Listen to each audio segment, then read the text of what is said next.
Ever had one of those days where you've got 24 hours but it feels like you've only got 24 minutes? You're running around ticking off tasks, but by the end of the day, you're so drained that even your coffee needs a coffee. Well, what if I told you that the secret to crushing your day isn't about managing your time? It's about managing your energy.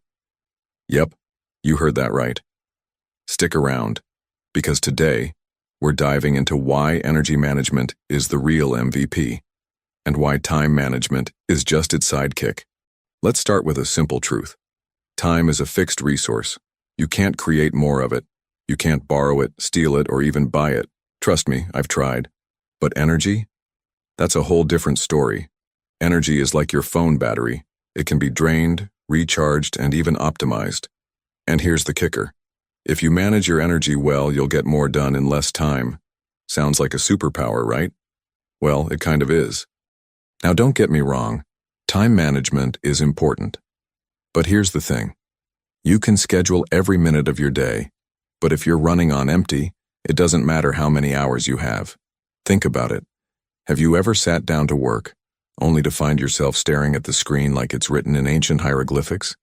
Or maybe you've tried to power through a task, but your brain feels like it's been replaced by a potato. That's not a time problem. That's an energy problem.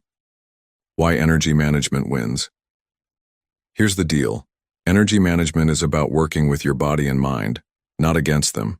It's about knowing when you're at your best and using that to your advantage. For example, are you a morning person who wakes up ready to conquer the world? Or are you a night owl who hits their stride when the rest of the world is asleep? Knowing this can help you schedule your most important tasks when your energy is at its peak. The energy zones. Let's break it down. Imagine your energy levels are divided into 3 zones: green, yellow, and red. Green zone. This is when you're firing on all cylinders. You're focused, creative, and ready to tackle anything. This is the time to do your most important work, whether it's writing a report, brainstorming ideas, or solving complex problems. Yellow zone. This is when you're still functional, but not at your best. It's a good time for routine tasks, like answering emails or organizing your workspace. Red zone. This is when you're running on fumes. You're tired, distracted, and probably craving a nap.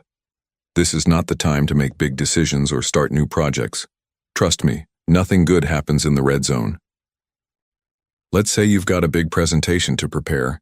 If you try to do it in the red zone, it's going to take forever, and the result will probably look like it was put together by a sleep-deprived raccoon.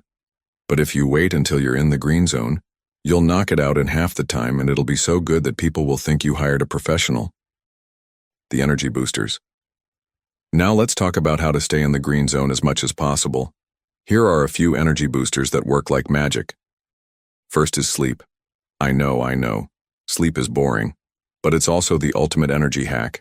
Think of it as your body's way of hitting the reset button. Second, food.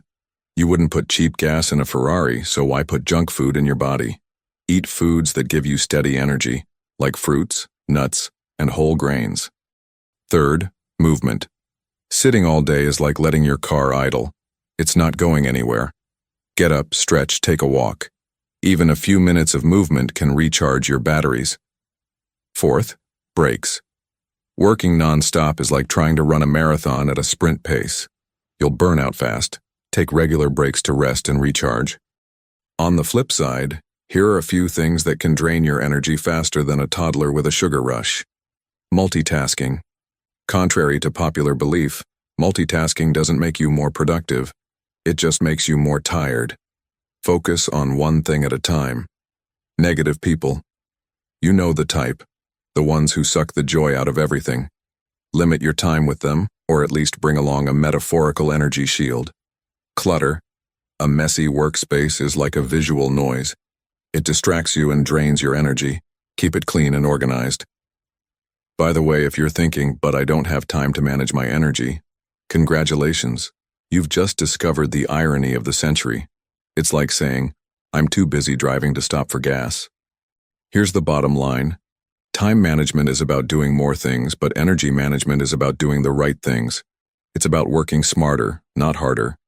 When you manage your energy well, you'll find that you have more than enough time to do what matters most. And let's be honest, who wouldn't want that? So the next time you're feeling overwhelmed, don't just look at the clock, look at your energy levels. Are you in the green zone? If not, take a step back, recharge, and then dive back in. Because at the end of the day, it's not about how much time you have. It's about how much energy you bring to the time you've got. And with that, I'm off to recharge my own batteries. Plus, if you've ever tried to work in the red zone and ended up Googling how to survive on 2 hours of sleep, drop a comment below. Let's start a support group. But before we do that, if you are already here, hit on the like button and don't forget to subscribe. See you in the next video.